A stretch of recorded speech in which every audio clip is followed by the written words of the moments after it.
ಶುಭೋದಯ, ನಮಸ್ಕಾರ, welcome to Yoyo Kannada. ಬನ್ನಿ ಈಗ ನೋಡೋಣ ಈ ದಿನದ ರಾಶಿ ಫಲಗಳನ್ನ. ಮೊದಲಿಗೆ ಮೇಷರಾಶಿ. ಮೇಷರಾಶಿಯಲ್ಲಿರುವವರಿಗೆ ಕೆಲಸದಲ್ಲಿ ಹೊಸ ಅವಕಾಶಗಳು ಬರುತ್ತವೆ. ಸೃಜನಶೀಲತೆಗೆ ಒತ್ತಾಯ ಇಲ್ಲ. ಕುಟುಂಬದ ಸದಸ್ಯರೊಂದಿಗೆ ಉತ್ತಮ ಸಮಯ. ವೃಷಭ ರಾಶಿ. ಹಣಕಾಸು ವಿಷಯಗಳಲ್ಲಿ ಸ್ಮಾರ್ಟ್ ಆಯ್ಕೆಗಳು ಮಾಡಿ ಆರೋಗ್ಯಕ್ಕೆ ಹೆಚ್ಚು ಗಮನ ನೀಡಿ ವಿಶ್ರಾಂತಿ ತೆಗೆದುಕೊಳ್ಳಿ. ಮಿಥುನ ರಾಶಿ. ಸಾಮಾಜಿಕ ಜೀವನದಲ್ಲಿ ಹೆಚ್ಚಿನ ಸಂಬಂಧಗಳನ್ನು ಸ್ಥಾಪಿಸಲು ಉತ್ತಮ ದಿನ. ಹೊಸ ಪರಿಚಯಗಳು ಲಾಭದಾಯಕವಾಗಿರುತ್ತವೆ. ಕಟಕ ರಾಶಿ. ಮನಸ್ಸು ಚಿಂತನಶೀಲವಾಗಿರುತ್ತದೆ. ಯೋಜನೆಗಳು ಅನುಷ್ಠಾನಗೊಳಿಸಲು ಸಮಯ ಕೂಡಿ ಮತ್ತು ಕಠಿಣ ಶ್ರಮ ಸುಧಾರಿಸಲು ಕಟ್ಟಿಹಾಕಿಕೊಳ್ಳಿ. ಸಿಂಹರಾಶಿ. ಉದ್ಯೋಗದಲ್ಲಿ ನೀವು ಉತ್ತಮ ನಿರ್ಧಾರಗಳನ್ನು ತೆಗೆದುಕೊಳ್ಳಬಹುದು. ಹೊಸ ಯೋಜನೆಗಳಿಗೆ, ಶ್ರೇಣಿ ಬದಲಾವಣೆಗಳಿಗೆ ಸುಲಭವಾಗಿರುತ್ತದೆ. ಕನ್ಯಾ ರಾಶಿ. ನಿಜಕ್ಕೂ ಚಿಂತನಶೀಲವಾಗಿರುತ್ತೀರಿ. ಶಕ್ತಿಗಳನ್ನು ಹೆಚ್ಚು ಉಪಯೋಗಿಸಿಕೊಳ್ಳಿ.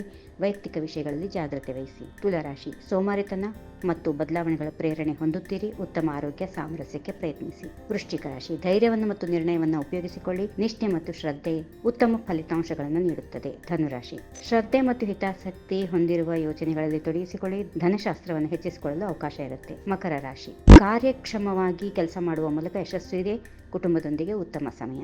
ಕುಂಭರಾಶಿ. ಸಾಮಾಜಿಕ ಕಾರ್ಯಗಳಲ್ಲಿ ಭಾಗವಹಿಸಲು, ನಿಮ್ಮ ಅಭಿಪ್ರಾಯವನ್ನು ಹಂಚಿಕೊಳ್ಳಲು ಉತ್ತಮ ಸಮಯ. ಕೊನೆಯದಾಗಿ ಮೀನರಾಶಿ. ಆಧ್ಯಾತ್ಮಿಕ ಬೆಳವಣಿಗೆಯು ಮಹತ್ವದಾಯಕವಾಗಿರುತ್ತದೆ. ಗುರಿಗಳನ್ನು ಪ್ರತ್ಯೇಕವಾಗಿ ಚಿಂತನೆ ಮಾಡಿ. ಹೀಗಿವೆ ಈ ದಿನದ ರಾಶಿ ಫಲಗಳು. ಸರ್ವರಿಗೆ ಶುಭವಾಗಲಿ. ಶುಭ ದಿನ. ನಮಸ್ಕಾರ.